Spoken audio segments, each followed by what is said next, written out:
Welcome back student, this is Gautam and welcome you to my YouTube channel study spot. और आज हम English का एक नया चैप्टर लेकर के आए हैं। चैप्टर का नाम है एन एपिटैफ। एन एपिटैफ मतलब एक कब्र के बारे में है। वाल्टर डेला मेयर के द्वारा यह लिखा गया है। वाल्टर डेला मेयर जिनका जन्म होता है 1873 में और डेथ होती है बच्चों 1956 में। तो आइए अब हम धीरे धीरे इनके बारे में जानेंगे। ये जो वाल्टर डेला मेयर थे बच्चों, इनका जन्म 1873 में हुआ था और 1956 में इनकी डेथ हो गई थी। 1873 में यह इंग्लैंड में इनका जन्म हुआ था। कहाँ हुआ था बच्चों जन्म? इंग्लैंड में इनका जन्म हुआ था।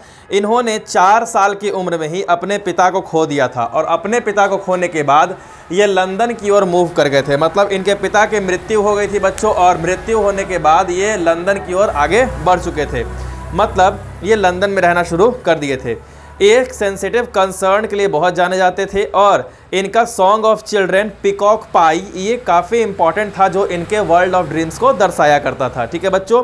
क्वीन एलिजाबेथ जो सेकंड थी वो इनको ऑर्डर ऑफ मेरिट भी दी थी 1953 में। क्वीन एलिजाबेथ सेकंड ने क्या दिया था? ऑर्डर ऑफ मेरिट दिया था 1953 में। चलिए ये हो गया वाल्टर डेला मेयर के बारे में।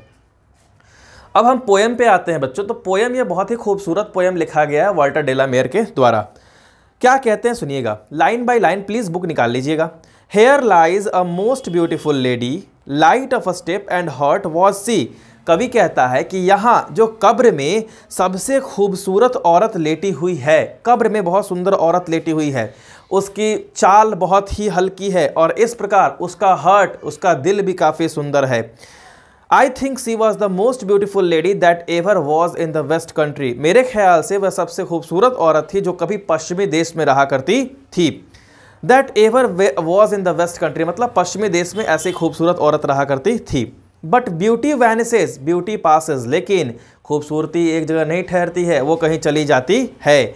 हाउ एवर रेयर, रेयर उड बी, कहती है कि यह बहुत ही अजीब होता है और ये देख सुनने में और समझने में कि एक दिन खूबसूरती क्या होती है? ढल जाती है। And when I crumble who will remember this lady of the west country. और कहते हैं कि खूबसूरती को किसके द्वारा याद किया जाएगा? एक दिन जब ये लेडी मर गई है तो इसको कौन याद कर रहा है? इसी प्रकार कवि यह कह रहे हैं कि एक दिन अगर जब मैं मरूंगा तो मुझे कौन याद करेगा? यानी एक दिन सब कोई क्या करते हैं? भूल जाते हैं। यही था बच्चों एन एपिटैफ, ये छोटी सी कहानी, छोटी सी पोएम, जिसमें आपको वाल्टर डेला मेयर ने काफ़ी अच्छे से एक खूबसूरत महिला के बारे में बताया है जो कब्र में लेटी हुई है और उनके बारे में यह कहा गया है कि खूबसूरती एक दिन ढल जाती है। मतलब कवि ये कहना चाहते हैं कि आपके द्वारा किए गए कर्म, आप कैसा काम करते हैं वो हमेशा याद रखा जाएगा, बाकी कुछ याद नहीं रखा जाएगा। इसके कुछ क्वेश्चन है बच्चों। Where does the lady lie, lady कहाँ पे लेटी हुई थी? तो the lady lie in her grave मतलब वो कब्र में लेटी हुई थी। How does she look to the poet, she look to the poet the most beautiful lady. हाँ, पोएट ने इस लेडी को किस प्रकार देखा? तो इस लेडी को वेस्ट कंट्री में रहने वाली लेडी के रूप में देखा था।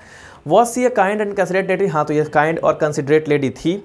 What does the poet think about the beauty, beauty के अनुसार पोएट क्या सोचता है? कहते हैं कि ब्यूटी एक जगह ठहरती नहीं है बच्चों, ये ब्यूटी एक दिन खत्म हो जाती है। What does the poet mean when he says and when I crumble.